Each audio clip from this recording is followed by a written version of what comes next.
All right, let's settle in for a longer look at this legal labyrinth surrounding former President Donald Trump, our relentless warrior against the ceaseless tide of left-wing lunacy. Yes, it appears the Democrats, in their unending quest for power, have decided that the courtroom is just another battleground in their war against conservative America. So, let's dissect this piece by piece, shall we? First on the docket, the spectacle over at the Supreme Court. Now imagine this, a world where every action a president takes while in office gets them hauled into court. That's what's at stake here. Trump's legal eagles argue that this isn't just about one man. It's about the very sanctity of the presidency itself. If the High Court doesn't side with Trump, well, then what? Are we setting up a future where every president needs a personal battalion of lawyers just to navigate their term? The drama begins April 25th, and it's set to be a legal showdown of historic proportions, with all eyes fixed on whether Trump can claim immunity from the aftermath of January 6th and the swirling storm of the 2020 election aftermath.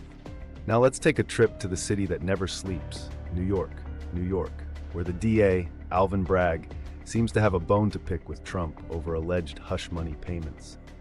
The start date for this circus was pushed to April, because apparently, dumping 15,000 documents on someone last minute is considered fair play now. Trump's defense is fighting tooth and nail for fairness in what they see as a rigged game, arguing for delays or outright dismissal. They say the devil's in the details, but in this case, the devil seems to be in the delay.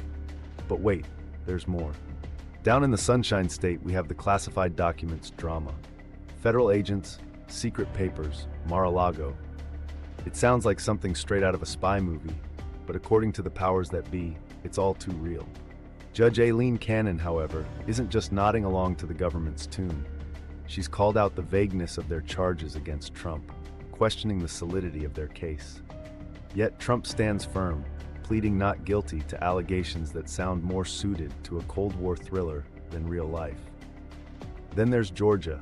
Oh, sweet Georgia, where the plot thickens with intrigue and alleged election interference. A recent courtroom twist saw a judge knocking out several counts against Trump due to a lack of detail. It's like accusing someone of stealing a cookie from the cookie jar without even proving they were in the kitchen. And amidst all this, there's a side story worthy of a daytime soap opera featuring DA Fani Willis and Special Prosecutor Nathan Wade. Mired in accusations and counter-accusations of improper relationships and financial shenanigans. Now, onto the Big Apple, where DA Alvin Bragg seems to think he's got the next big blockbuster on his hands with this hush money saga. Originally set for a March premiere, it's now been bumped to April. Guess they needed more time to fluff the popcorn. They're wading through an ocean of documents, 15,000 to be precise, trying to find that one smoking gun. But Trump's lawyers? They're calling for a cut, arguing this whole scene is out of order. Then there's the classified records tango down in sunny Florida. Judge Aileen Cannon's basically said nice try but no cigar to Trump's attempt to dance around the charges. And what charges they are, a medley of allegations from holding on to classified docs to conspiracy theories that would make your head spin. Trump's plea? You guessed it, not guilty. So my fellow Americans, as we stand back and gaze upon this sprawling saga, you have to ask yourself, is this the pursuit of justice or a calculated distraction? A relentless effort to drag a man through the mud, to bog down a titan with legal quicksand, all while the real issues facing our country, the economy, security, freedom, are left on the back burner. It's a story of power, politics, and persecution, with Donald J. Trump cast as either the villain or the victim, depending on which side of the aisle you're sitting on. In this ongoing drama, one thing's for sure.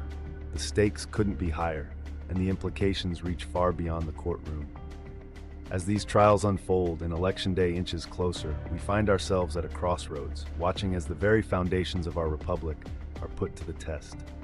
And through it all, Trump remains at the center, fighting against what he and many others see as an unprecedented witch hunt. So buckle up, folks. This ride is far from over.